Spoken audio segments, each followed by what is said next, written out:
and welcome back to another episode of the Leverage Report. I'm Dan Miner, joined today by Shreedhar Patel. Shri is an experienced trial attorney and manages Simon Greenstone Palantir's Mass Torts Department, helping plaintiffs in such torts such as paraquat, AFFF, and Roundup. Welcome, Shri. Thank you, Dan. Thanks for having me. It's a pleasure to be here. So first and foremost, what attracted you to mass torts as part of your career as a trial attorney? So that is an interesting question because my path to mass torts wasn't really a traditional one. But a few of the things that really resonated with me were the fact that it is a nexus between science and law. Oftentimes these MDL cases are very science forward. So that was very interesting to me. Secondarily, many of these mass torts make a difference in society and how corporations interact with us. Oftentimes corporations put profit over safety and health. And mass torts to me are a great equalizer of that relationship, because if a corporation is consistently putting profits over health and safety, the mass tort trial bar will intervene and level the playing field. And then finally, in mass torts,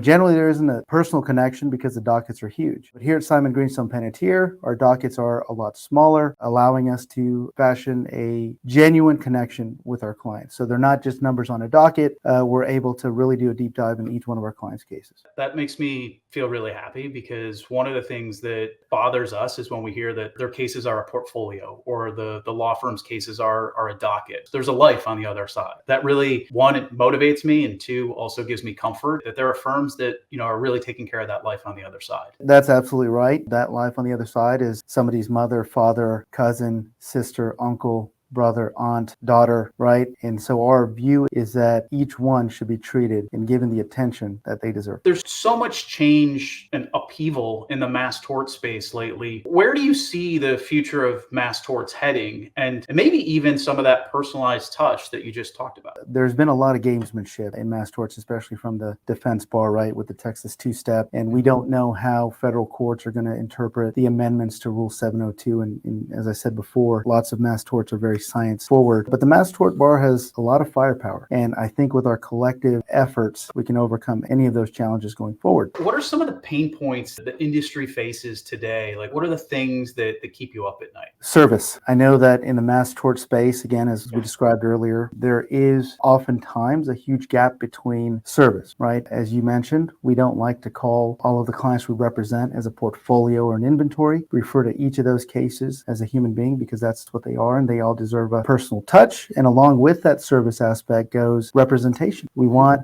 our clients to be able to see themselves in their representation, and oftentimes that's lacking. Switching gears to Shades of Mass, I know that's something that's important to you. Shades of Mass conference, September 19th through 21st in Houston, Texas, for the listeners. But could you talk a little bit about that event, what it means to you personally, and how it's really kind of changed your approach to law? Shades of Mass is a great organization to be a part of. The board is comprised of some of the titans of the plaintiffs' bar that happen to be minority lawyers as well. And to be able to bring a diverse group of lawyers together in a facility to diversify mass tort leadership and representation in mass torts is a worthy cause. And so that event, which you mentioned is going to be held in my hometown of Houston, Texas, is really a culmination of a year-long effort to continue to try to diversify MDL leadership as well as mass tort representation. What can attendees expect from keynote speakers, sessions? What are you most excited to see this year? So we have quite a slate of panels and speakers for our attendees this year. In addition to the standard mass tort update panels, for example, how to get into mass torts, litigation financing, and panels tackling emerging issues as we discuss bankruptcy and so forth, we have the following keynote speakers. We have 2 state attorney generals coming. Our dinner panel on Friday is titled The State of the Union and will feature Attorney General Keith Ellison of Minnesota, Congresswoman Jasmine Crockett, and actor and politician Harper Hill. We'll have a round table discussion on the state of our union while our attendees eat. Our lunch panel on Saturday is titled The Most Impactful Mass Tort Cases and the Future of Justice. And it's going to feature Sharon McGowan of Public Justice, Elizabeth Cabraser, Mike Papantonio, Joe Rice, and our very own Ben Crump. And finally, our closing event on Saturday night will feature a talk with Congresswoman Maxine Waters. So we have quite a extensive list of keynotes that we're excited for attendees to hear from. That's an impressive lineup,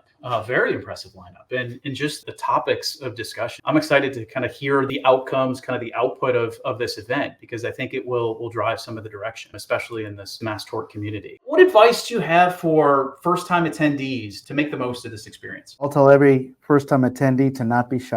Right? Approach everyone. We are a more intimate conference, and that is intentional. You should be able to find board members walk around in the hallways, and I described to you earlier, they are sort of the creme de la creme of minority mass tort lawyers that comprise our board. We also have invited the creme de la creme of practicing lawyers, so meet them, ask questions, ask to exchange contact information. This is a great opportunity for first-time attendees to establish a powerful network of minority mass tort lawyers. Very cool. I think those more intimate events where, one, you have a group of folks who are approachable, it just makes it easy to connect, to engage. My best piece of advice I ever received was run out of business cards. I know business cards aren't necessarily what they were years ago, but it's run out of business cards. Talk to as many people as you can, and it sounds like that's the advice you're giving here as well. Absolutely. What do you see as the long-term goals of Shades of Mass, and how do you envision the event growing? I mean, impressive lineup, as we said, but how do you envision it growing beyond even where it is today? So, I think the mission of Shades of Mass is to continue to push for diversity in mass tort leadership, to promote diversity among mass tort lawyers, and to continue to contribute to the practice area as a whole. And so I think for our event, we want more content, newer cities, and the ability to reach a larger pool of talented minority lawyers who should be on mass tort leadership or in the mass tort practice space, and also ushering in a younger group of minority mass tort lawyers into the fold. That last statement there, and I think it's a trend that I like, which is seeing more and more of the younger kind of junior attorneys making their way and getting experience in the MDL leadership, so that we now have that next generation of leaders in mass tort. It sounds like this provides that opportunity and that platform as well. And so for those who are kind of just starting out, just learning the craft, opportunity to get engaged, get exposed, speak with some of the leaders in the space, and then at the same time, have a platform or a path to accelerate in your own career as you participate in some of these leadership activities. Anything else you want to leave with our listeners, whether it's Shades of Mass, other topics, kind of industry insights, but what are your kind of closing thoughts for today? Yeah, so, I think, as you mentioned, our third annual Shades of Mass conference will be at the Marriott Marquis in my hometown of Houston, Texas, on September 19th to the 21st of 2024. There's still time for attendees to register. We'll also have on-site registration, and we have a fantastic agenda full of pertinent information for practitioners of all vintages. So if you're a seasoned mass tort lawyer or a fledgling mass tort lawyer, we've got content for you. We've got signature keynotes. And finally, on Friday night, our entertainment is going to be Fat Joe. He'll be performing a private concert for all attendees on Friday night. And, I hope to see you there. And, I hope to see you at status conferences and MDLs and in different capacities. Fantastic. Well, Shreed, thank you so much for taking the time to chat with us today. Once again, Shades of Mass, Houston, Texas, in Shreed's hometown. Let's go make this a fun event. Thanks again. Thanks, Dan.